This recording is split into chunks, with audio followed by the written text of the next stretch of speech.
u cioci. Wspaniale jest, tak, na imieninach to już w ogóle nie mówię. U babci, no rewelacja. Można pyszne ciasto zjeść na przykład. Nie tylko.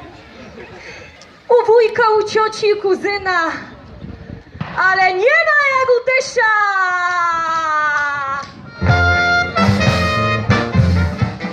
Hej! Pomachajmy sobie trochę, będzie nam cieplej.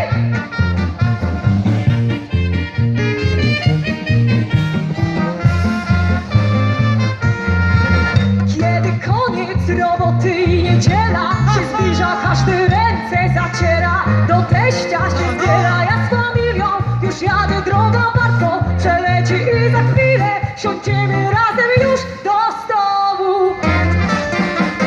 Dzisiaj będzie fest balanga, nie ma jak u teścia, nie ma jak u teścia, nie ma jak u teścia.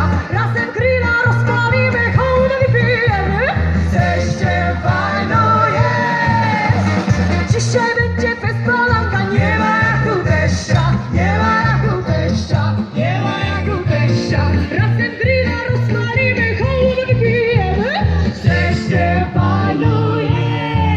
Już teściowa coś waży, a my piwko pijemy, bajtle nasze się bawią, mieszkania zaśniemy tak ważną. Niedzielę razem czas nam przeleci, a za tydzień wracamy razem tu do teścia. Dzisiaj będzie fest balanga, nie ma jak u teścia, nie ma jak u teścia, nie ma jak u teścia. Razem grilla rozpalimy, hołdę wypijemy, z teściem fajno jest. Dzisiaj będzie fest balanga, nie ma jak u teścia, nie ma jak u teścia, nie ma jak u teścia. Razem grilla rozpalimy.